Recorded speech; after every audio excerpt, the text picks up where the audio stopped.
Cora, pirmahan mo na to. Tumawag na daw yung insurance agent. Kung aabutin pa tayo ng 1 linggo dito, mas malaki pa ang bill kaysa sa makukuha nating bayad. Paano kung magising si Paulo? Sabi ng doktor, may mga kaso daw na bigla silang nagigising eh. Tingnan mo nga yan, parang gulay na nabulok na sa palengke. Hindi nagigising yan. Tinanggalan ko na ng preno yung motor niyan bago siya umalis nung gabing yun. Sigurado kong durog ang loob niyan. Sir, relax lang. Mamayang 2 AM, ililipat namin siya sa morgue. Doon na kukunin yung orders. Siguraduhin niyo lang na hindi niyo po pagsisisihan ang pasya ninyo. Si Paulo ang breadwinner ng pamilya. Isa siyang supervisor sa isang BPO sa QC. Pero sa likod ng kanyang pagiging mabuting anak sa pamilya ay ang sikreto nito na siya lang ang nakakaalam. Kinukupitan niya ang kumpanya para lang mabayaran ang pagkakalubog sa utang ng tatay niya dahil sa sugal at ang investment scam na kinalubugan ng nanay niya.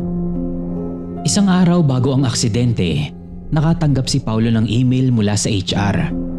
May internal audit na magaganap.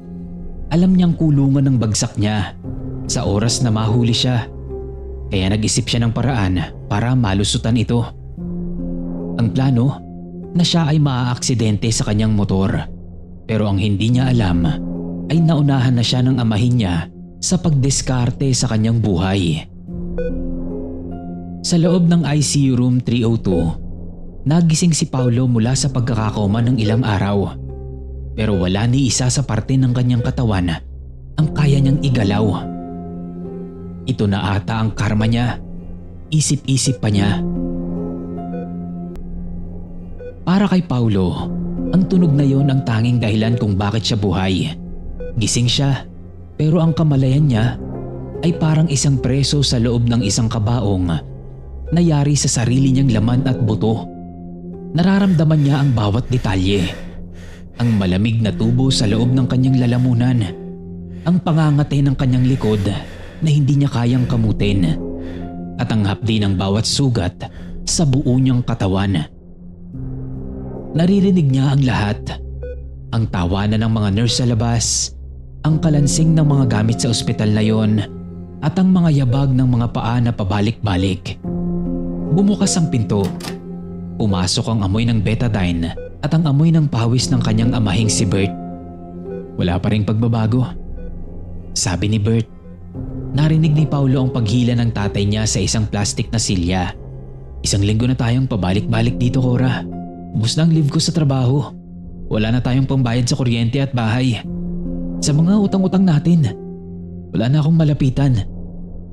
Anong gusto mong gawin ko, Bert? Iwanan natin ang anak natin dito? Ang boses ni Cora ay may halong pagod, pero walang tunay na lungkot sa tono na yon. Para itong boses ng isang taong nagrereklamo. Hindi naman sa ganon. Pero nakausap ko si Nurse Joy kanina. Sabi niya may paraan pa daw para, alam mo na, para hindi tayo mahirapan. At para hindi na rin mahirapan pa si Paulo. Gusto ni Paulo na igalaw ang kanyang kamay. Gusto niyang abutin ang kanyang ama at itanong kung anong ibig sabihin nito. Pero ang tanging nagawa ng katawan niya ay ang manatiling nakahiga at makinig sa mga boses sa paligid. Magkano raw ba? Tanong ni Cora.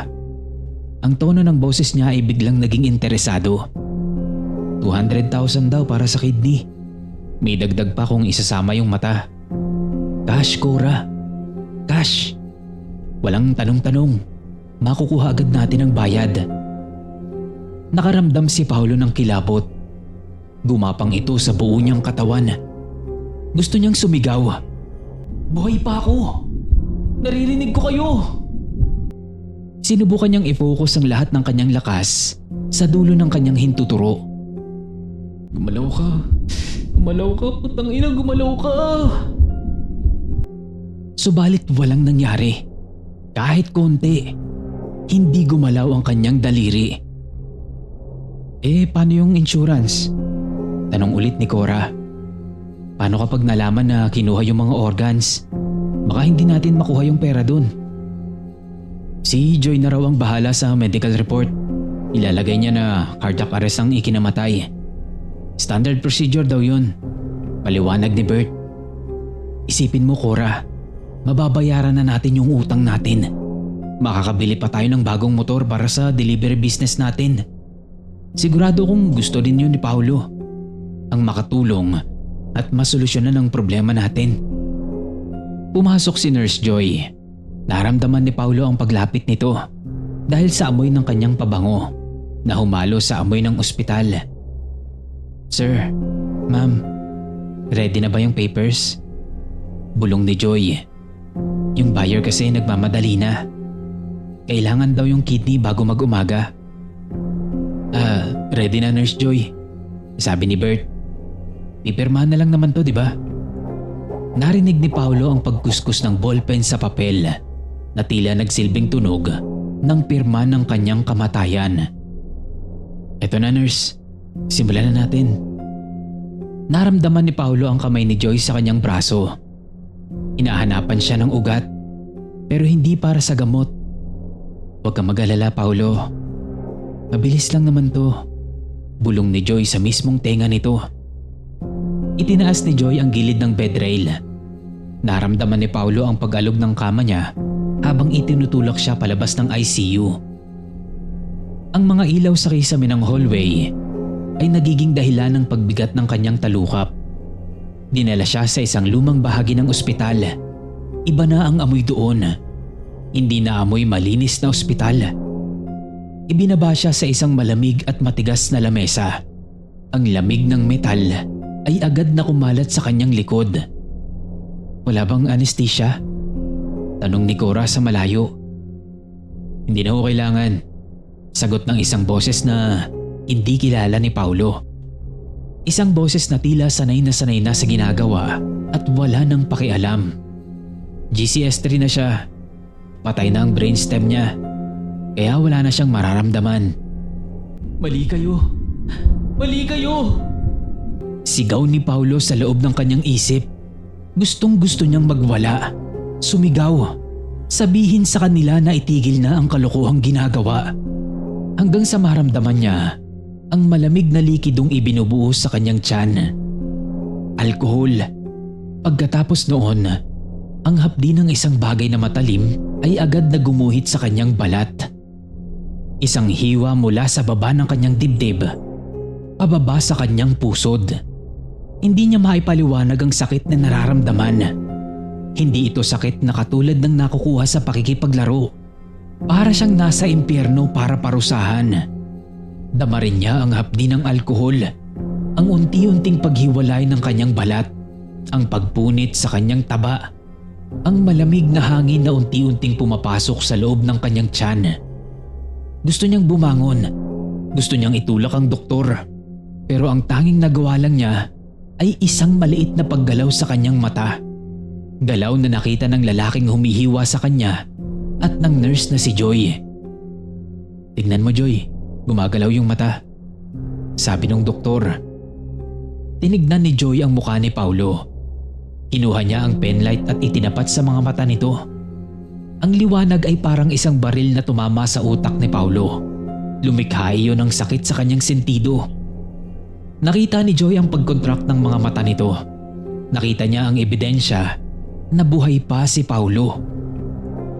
Tumingin si Joy kay Bert at Cora na nung mga sandaling yon ay nakatayo sa may pinto, naghihintay ng kanilang pera.